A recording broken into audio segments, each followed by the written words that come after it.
WWE के 10 ऐसे wrestlers जो रेसलिंग नहीं कर पाते थे।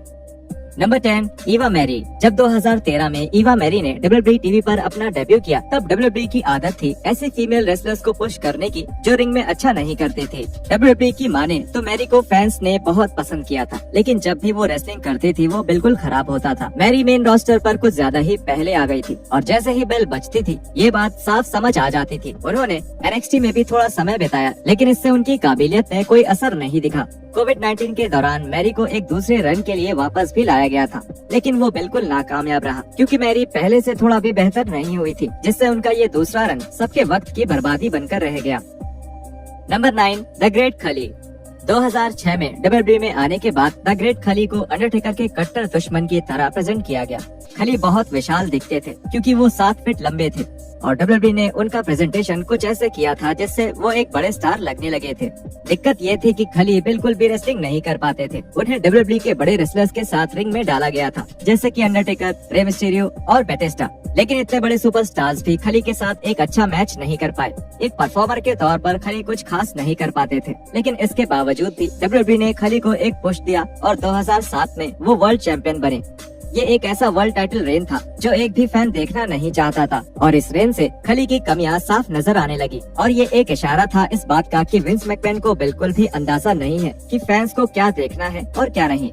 इसमें थोड़ा समय लगा, लेकिन डब्ल्यूडब्ल्यूई ने आखिर में खली को कार्ड्स में नीचे कर दिया, जिसके बाद उन्होंने अपना बाकी का डब्ल्यूडब्ल्यूई करियर कॉमेडिक रोल्स करते हुए बिताया।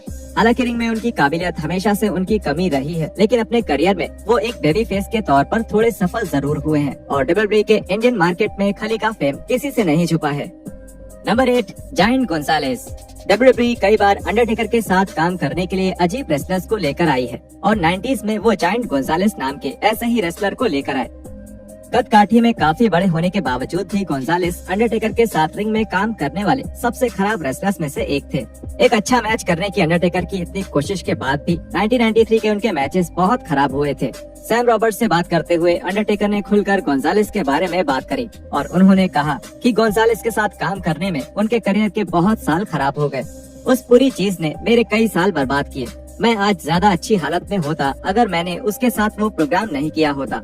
उसमें जितना शारीरिक दम लगता था उससे 2 गुना ज्यादा मानसिक दबाव भी पड़ता था, क्योंकि आपके सामने ब्रेट और योकोजुना इतने शानदार मैचेस करते थे और जाहिर है आप चाहेंगे कि आपका नाम भी उनके साथ ही लिया जाए, लेकिन ऐसा बिल्कुल मुमकिन नहीं था। Number 7, the boogeyman.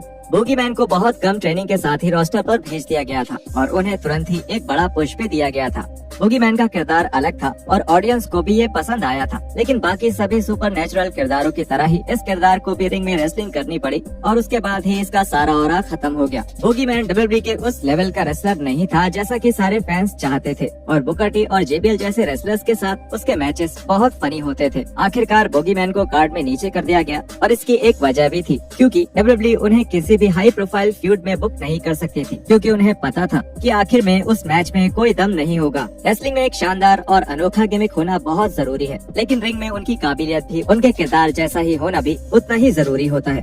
Undertaker, Mick folly और ब्रे वाइट जैसे रेसलर्स इस बात का सबूत है।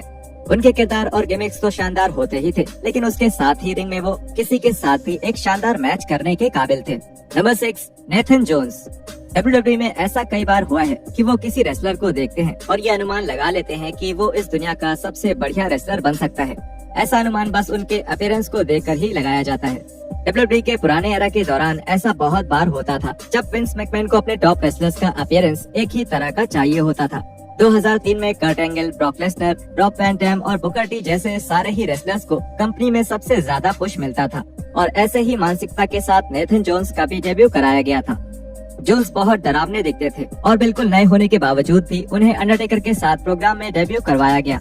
इस प्रोग्राम से रेसलमेनिया 19 में 2 टीम्स बनने वाली थी और उनका मैच होने वाला था।